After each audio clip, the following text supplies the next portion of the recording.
একই কলিকাল আর হরিণ চাটে বাঘেরি গাল আমার ভাগ্য ছেড়া যায় একই কলিকাল হরিণ চাটে বাঘেরি গাল ওর কথা না শুনিলে তোমার ছেড়ে যাবে চলে ওর কথা না শুনিলে তোমার ছেড়ে যাবে চলে চামড়া করে দেবে লাল আমার ভাগ্য ছেড়া যায় একই কলিকাল হরিণ চাটে বাঘেরি গাল হরিণ চাটে বাঘেরি গাল হরিণ চাটে বাঘেরি গাল দাদা আমি পুরুষ মানে আমি সংসার করতাম কিন্তু আমাদের বউ আমার কোনো ভ্যালু রাখে তবে তাদের ইত্যাদি করে কী হয়েছে আমাদের বউ খালি বলছে মানে তুমি গ্রামে কাজ করে ক টাকা ইনকাম করবে তুমি কেরালা যেতে পারোনি গুজরাটে যেতে পারোনি অন্ধ্রে যেতে পারোনি সারা বউ যা বলবে তাই শুনতে হবে সারা বউ যেন আমার খেলার পুতুল পেয়েছে শুধু পেছনে আমার বাড়িতে খালি নাচাচ্ছে এই যে কারোর মুদুল ওখানে দাঁড়িয়ে আছো আর কি বারটা আর করবে না খাওয়া দাওয়া কি আজকে হবে না এই খাসা তোর মিটি দেবো আকারে তোর বাবারা বাজারে দড়ি নিয়ে বসে আছে আমার দেখা পেলে ধরে বাঁধবে সারা সব দোকানে বাজি করে ফেলেছি তোর খাই খাই স্বাদ মিটি দেবো একেবারে তা তুমি এত বড় চোখ বার করছো তুই মারবি নাকি এই মানে কি করবি রে মদ্যম জায়গায় থাকবে না ঠ্যাং ধরে আচর মারবো তুই কার কি বলি রে তোমাকেই বলছি মেরে তুলো ধরে করে কি মনে করি বলতে এর আজকে একা চলে বাড়ি ফেলতে মারি কি মনে করি গায়ে হাত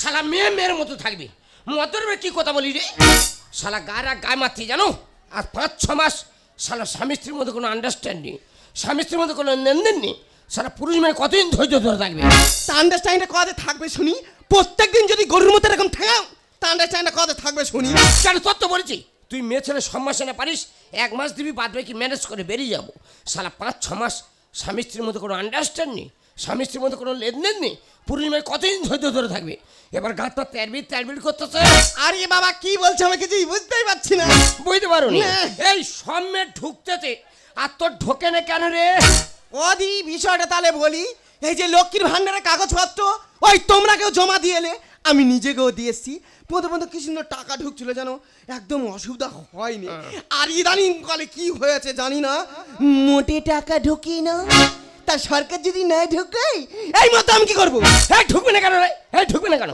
আগে তো চচ্চর মরমর করে ঢুকতে চলো এখন অসুবিধা কোথায় হচ্ছে কোথায় এই তোর বাবার বসে চলে যা কাগজ দিনে চলে যাও যাকে চচ্চর মরমর করে ঢুকতে লাগবে অসুবিধা কোথায় হচ্ছে আরে বাবা এই লোকটার বেড়াতে বেড়াতে আমি নিজে পাগলি হয়ে যাবো না না এর টাকা পয়সা ঠিক ঢুকতেছে জানো এর টাকা পয়সা তুলে বোধহয় কাজ দিয়ে দিচ্ছে বোধহয় ব্যাংকের যে কটা টাকা হচ্ছে সব তুলে আমি তোমার কাছে দিচ্ছি তোর ওপরে প্রচুর সন্দেহ হয় ওই জন্য তুমি কেরালা চলে যাও গুজরাটে যাও অন্ধ্রে যাও মানে আমার সরিয়ে দিতে পারলে পথটা পুরো ক্লিয়ার করতে পারে এই সামনে ঢুকতে তোর ঢুকবে না তুই সতী নয় তুই হচ্ছে অসতী বিশেষ ঘোষণা সরকারি বিশেষ ঘোষণাটি মন দিয়ে শুনবেন যে সমস্ত মহিলা সতী সৎভাবে কাগজ জমা দিয়েছেন তারা লক্ষ্মী ভাণ্ডার টাকা পাবে আর যে সমস্ত মহিলা অসতী অসৎভাবে কাগজ জমা দিয়েছেন তারা লক্ষ্মী ভাণ্ডার টাকা পাবে না দাদা আমি যেটা ভেবেছি ঠিক এ মেয়ে অসতী ও বাবা আমি জানি যে সরকার বন্ধু জেনে গেছে অসতী এ মালেনে ঘোষণা করা যাবে মেরে ফেলে কি অবস্থা করি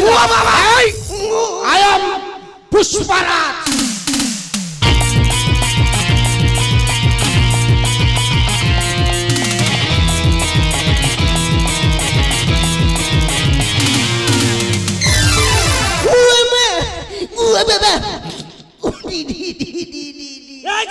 ও কি কানে ইরি ও কি কান্না কোন মেয়ে ওরম কাঁদে ইরি দেখো তুমি আমি কি করবি হ্যাঁ তোর কিচ্ছু করবো নি তোর পা দুটো আজ কেটে নেবো ও বাবাই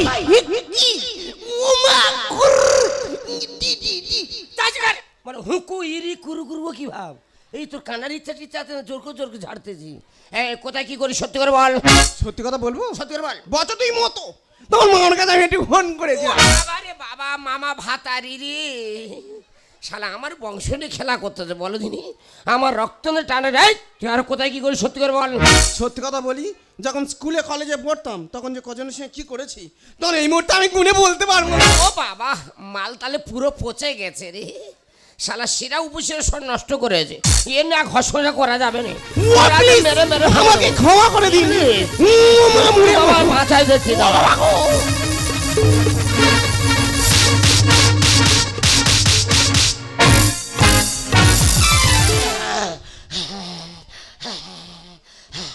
ও বাবা বইয়ের মেরে হেঁপে উঠেছি। ও বাবা বইয়ের মারলে এত কষ্ট হয়? হ্যাঁ দ্রৌপদী, দ্রৌপদী কি হয়েছে কি? হ্যাঁ তোর মেরে হেঁপে উঠেছি, এই এক গ্লাস পানি নিয়ে আয়। দিদি আমার গরুর মতো ঠেঙালো, এই লোকটার কষ্ট হচ্ছে বলছে এক গ্লাস জল নেই, পারবো না।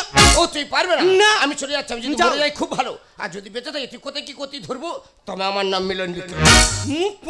মুখ পোড়া যেতে যেতে তো মুখ পোড়া মরে, মুখ পোড়া চলে গেল, আর সংসারে আবর্জনা পুরো ক্লিয়ার করে বেরিয়ে গেল। হ্যালো ভাই। এ দি দাদা কোথায়? কেন তোমার দাদা তো সারা জীবন ওর বাড়ি থেকে বিদায় নিয়েছে। এ আমি যাব না শোনো বলি শোনো, হ্যাঁ। নাঙ্গল বেরিয়ার মোড়ে যে মা কালীর থানটা আছে, হ্যাঁ, হ্যাঁ। ওখানে আমরা শনিবার দিন মনের কথা খুলে বলবো। বৌদি কি বল ভাই তুই এখানে? দাদা কোথায়? কেন তোমার দাদা তো কাল কেরালে কাছে গেছে। দাদা তো কেরালায় কাজে গেছে আমি জানি, তুমি কি জানো? দাদা কাজে যেতে যেতে গাড়ি অ্যাক্সিডেন্ট হয়ে মারা গেছে। ও বাবা সত্যি তুই মরে গেছে? তা সত্যি নয় দেখি, আমি তোমার সঙ্গে আর কি মারতেছি। আমি কি বলি শোনো, আমি দাদার বডি আনতে চলে যাচ্ছি, আর তোমার যদি শেষবারের মতো দাদার মুখ দেখার ইচ্ছা থাকে আমার পিছনে পিছনে আস্তে আস্তে চলে আসো। ও মা দুর্গা দুর্গা, তাই তো বলি ঘুঘু তুমি বারে বারে খেয়ে যাও ধান, এবারে চলে গেল অকালে তোমারই প্রাণ।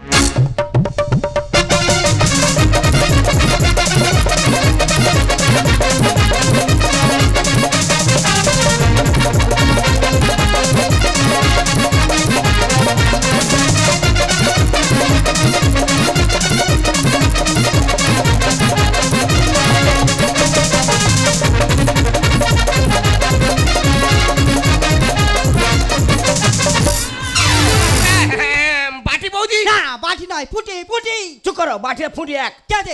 তার তোমার সই যাই কথা সেই কাজ। রে বাবু উল্টো কথা বলবে না। আচ্ছা দাদা এগুলো হয়? আমাদের লোক তোমার বউর সাথে না, না এগুলো হতে পারে না। ওহ, আমি যে তুই বিশ্বাস করবে না, ওই যে তোমার ডেকে এনেছি, তুই যে নিজে এসছো, নিজে কানে নিজের চোখে আমাদের দেখে যাও। আমার কি করতে হবে? দেখো তুমি সাবিত্রী সাজবে, বাবা। আর আমি সত্যমান সাজবো, সে যে মা কালীর সামনে বসে থাকবো, আর কোথায় কি ঘটে আছে দুজনের ঘর দেখে যাবো। ঠিক আছে, তোমার কথা যদি সত্যি হতো ভালো, আর যদি মিথ্যা হয় তোমার অবস্থা আমি খারাপ করে দেবো। বসো।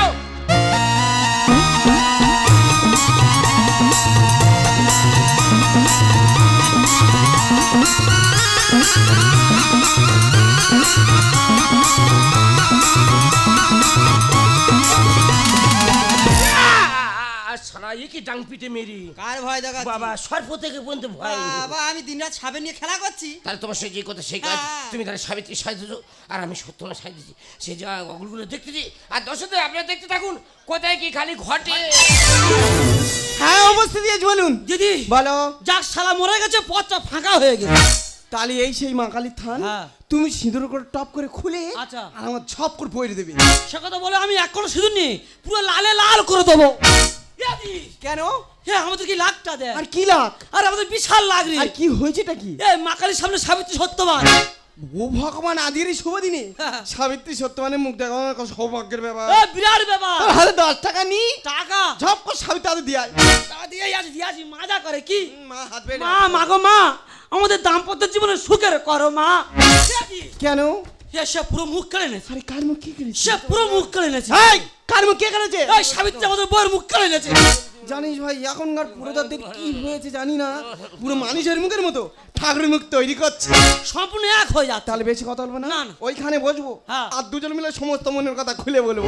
চল গিয়ে বস। শালারা ঘামে ঘাম হয়ে আসতে জায়গা বারে।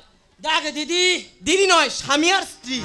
স্বামী আসছি। হ্যাঁ হ্যাঁ। দেখো আমি জানো দাদা তোমার কতটা সিঁদুর দিয়ে লাল করো আজকে সবার সামনে, আমি তোমার সিঁদুর দিয়ে পুরো লালে লাল। এই কে মারলে? এই কোন সা মারলো? এই তুমি মেরেছো? কেন তোমায় আমি মারবো কেন? দেখেছো সব ভালো মাথায় বিয়ে করছে, ঢিল মেরে পাইলে যে। এই দেখ ধরতে পারতো, আমি তো মামাজ পুরো দেখা করতে একদম। এই দেখো কেন? ভগবান কি লীলা খেলা দেখো। কি লেখা লাগো? সত্য অঞ্চল হয়ে শুয়েছে দেখ। সেই ঠাকুর তোমাদের আর কি এই যে। ঠাকুর চিত সবে এই যে। কোন উবুড় সবে ঠাকুরের ব্যক্তিগত ব্যাপার। তা বলি শোনো, এই নিচে পড়ে নাক টাক লাল করে কি করছো? আমার ভালো লাগবে। ভালো লাগছে? আগে বিয়েটা হতে দাও, তারপরে আরো ভালো লাগবে। তারপর আমার এই জীবন যৌবন আমি তোমার সব শোভে দেবো গো। শালা আমার মালাই কারো ভক্ষণ করতে দেবো না। ভালো লাগতেছে বলে আর এত বড় গাল করে গাবাট কর চুম খেলে। এ মারি মাতি বলছে আমি তোমার চুমু খাইনি। মাইনি মার দিবি এখন যদি এই করো, বের পরে তোমার গিলে খেয়ে নেবে। আমি তো বললাম আমি তোমার চুমু খাইনি। ভালো লাগে না? আমার ভালো লাগে না। কি ভক্সেল বল দে, আমি বাড়ি চলে যাবো। খুব নোংরা, এ খুব মেলাচ্ছ। আমি চুমু এই মারবো। আমি চুমু খাইনি। কোন সাত চুমুটা খেলে? পতি কোথায় ছিলে আরে কোথায় এলে আমি জানি। ভাইয়ের মুখে দিচ্ছ চুম, ভাই খাচ্ছে তোমার চুম। ভাইয়ের মুখে দিচ্ছ চুম, ভাই খাচ্ছে তোমার চুম। ফুর্তি করে যাও তুমি দ্রৌপদী, কোথায় ছিলে আরে কোথায় এলে আমি জানি। দ্রৌপদী কোথায় ছিলে আরে কোথায় এলে আমি জানি। ওদি এই সেই বসন্তের কোকিল মুখ পড়া তুমি মনুনি। এই আমি বলে তোর কীর্তিগুলো ধরবে কে? আর সে মন্টু বলে গেল তো দাদা এতবার চোখ বার করে মারা গেছে। ও তো মন্টুর হাফ বাংলাদেশি যে কায়দা করে সে বলে গেছে। মা গো এ কি কলের মত রে? ওদি বাড়িতে যখন কাজের কথা বলেছি বলে না আমার ধরম দিদির বাড়ি কাজ আছে। এই তোমার কাজ দেখো আমি বলে ওটা আমার বউ, এই যে তোর যাবরিস কর, আমি চলে যাচ্ছি। স্বামী থাকতে ধরম ভাই হয়েছে স্বামী, আর আনন্দে করছে চাষে পেয়ে ফেস্টের জমি। বাজে কথা একদম বলবে না। দেখ বড়দা ভেসরের জমিদার লোক তো ঘুরে সরাবে, তা আমি না খোলা সরে গেছি আমার দোষটা কথা। স্বামী থাকতে ধরম ভাই হয়েছে স্বামী, আনন্দে করছে চাষে পেয়ে ফেস্টের জমি। আনন্দে করছে চাষ। আমি তাই তো বলি দাদারা দাদা আমাদের এই লোক ধরম দিদির বাড়ি এসে 3-4 দিন করে থাকে কেন জানো বৌদি? ও এখন করে এত সুন্দর খেলা তৈরি হয়েছে, বল খেলে খেলে খেলে খেলে? বল খেলে খেলে মাঠ গোটা কাদা তৈরি করতে তো বাড়ি চলে যায়। কত যন্ত্রণায় আমি করছি যে সংসার। আর স্বামী থাকতে ধরম ভাই কিসেরই দরকার? 2 নম্বরই কথা একদম বলবে না। অন্ধ ধৃতরাষ্ট্রের মতো হয়েছো, সে 100 সন্তানের বাবা হয়েছিল, আর তোমার মনের আশা আকাঙ্ক্ষা যা তুমি 100 স্বামী নিয়ে ঘর সংসার করবে। কত ঘরে মজা বিরে ওরি খেলনা কিনি। আর মিটারের বিলের টাকা কোনোদিনও দেয়নি। মায়ের আমি সবসময় বিল দেখাই, কোনোদিন বাকি রাখিনি। না রে ভাই, আমি তো আমাদের বউয়ের কথা বলছি। আচ্ছা। একদিন মিটারের এসে বলছে বলে বৌদি তোমার 8টা বিল হচ্ছে। হ্যাঁ। আমাদের বউ এত মায়া এত জাদু জানে, সে কি? তার মুখে হাত বুলিয়ে দিতে হ্যাঁ। দিতে বলতে বৌদি আজ থেকে আপনার টাকা সব শোধ। কত যন্ত্রণায় আমি করছি যে সংসার। স্বামী থাকতে ধরম ভাই কিসেরই দরকার? কত ঘরে মজা বিরে ওরি খেলনা কিনি। মিটারের বিলের টাকা কোনোদিনও দেয়নি। আমি করেছি মা বাবা দিও নাই অভিশাপ, করেছি মা বাবা দিও নাই অভিশাপ। সর্বদোষের দোষী আমি বড় ভান্ডারি, সর্বদোষের দোষী আমি বড় ভান্ডারি। স্বামী থাকতে ধরম ভাই হয়েছে স্বামী, আনন্দে করছে চাষ।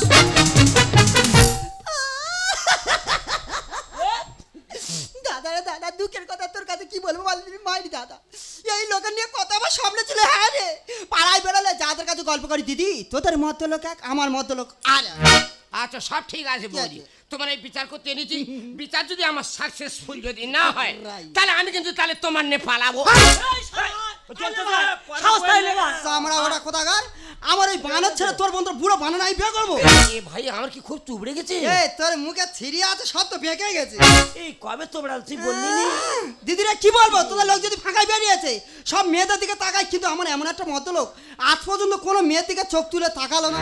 কিন্তু আজ যা ঘটনা ঘটালে আমি বাড়িতে গেলে মুখ দেখাতে পারবো তো। এ মারি মাদি বলছে আমার কোনো দইনি, শব্দ ধরন দিদি। এই মুখ করা ওই ধরন দিদি করেছে। হ্যাঁ, হ্যাঁ। তুই আজকের বাড়িতে চল। কেন? তোর এমন জায়গা জায়গা আমি পজিশনে কামড়াবো, কাউকে তুই দেখাতে পারবি না। হ্যাঁ রে ধরন দিদি তোর জ্ঞান কবে হবে রে? তুই আমার কচি বাচ্চাটা ছাড় দিলি না। তোমার একটা কচি বাচ্চা নয় তো। কি গো? তোমার একটা বুড়ো আমরা গো। ওই আমরা আজকের বাড়িতে যাক আমি কেটে আর টক করে খাবো। এ দিদি আমি বলছি তুই কুটুম্বগলি ফের তুই চটকে ঘা করে দিলি। দেখ ভাই হ্যাঁ। সংসার করতে গেলে আচ্ছা। টুকটাক একটা তো গন্ডগোল ঝামেলা হবে। 100 বার। ওটা তুমি মাইন্ডে নিও না। এরা সত্যি তুই মানুষ। তাই আমি মানুষ কোথায়? আমি তো গরু তো। না না তুই আমার মুখ থেকে গ্লাস কেড়ে নিলি। এই দেখ বাড়িতে গেলে সবাই আদার ছেড়ে দিবে, তবে যদি মাংস খেতে নয় মনে বোধ দিতে পারতাম। হ্যাঁ তো যদি বেঁচে থাকি 70 হয়ে আমি আর চুমু খেয়ে চলে যাবো। এই চুঙ্গা খুব আরো শরীর ঠান্ডা করে, তবে যেখানে সেখানে চুম খাইনি খেয়ে যেন মার খেয়ে ফাস্ট হয়ে যাস। তুমি মানুষ না মানুষ, এতগুলো লোকের সামনে ভাইটাকে অপমান করে এখান থেকে বার করে দিলে। দাঁড়াও, ধর্ম কথার মানে বুঝো, রক্তের সম্পর্ক থেকে যে সম্পর্ক বড় সে হলো ধর্ম সম্পর্ক। আর সেই ধর্ম ভাই শুধু ছেছে ওগো জানি বিশ্বাসে আঘাত লাগলে সাগাতের ক্ষত কোন কিছু ঠিক করা যায় না। তাই আমি আবেগের বশে আমি ভুল পথে চলে যাচ্ছিলাম। পারলে তুমি আমাকে ক্ষমা করে ব্যাস। আমি যখন বিদেশে কাজে যাই তোর মাথা হাতে শপথ করেছিলে যে তোমার স্মৃতি নিয়ে বেঁচে থাকবো, অন্য কোনো পর পুরুষের মুখে দিকে তাকাবো না। তোমার অনেক স্বপ্ন অনেক আশা ছিল। বেশ, তুমি তোমার মতো থাকো আর আমাকে আমার মতো থাকতে দাও। আমার তুমি ওগো তুমি আমি কাছে থাকবো,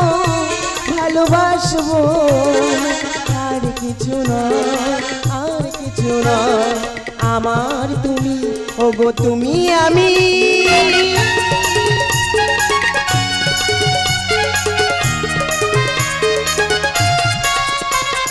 স্বপ্ন তোমার সত্যি করে তুলবো গো আমি, আমার ভালো বাসানি বেঁধে রেখো তুমি। এবার থেকে দুজনে মিলে ঘর বাঁধবো, ভালোবাসবো, আর কিছু নয়, আর কিছু নয়। আমার তুমি, ওগো তুমি আমি, কাছে থাকবো, ভালোবাসবো, আর কিছু নয়, আর কিছু নয়, আর কিছু নয়।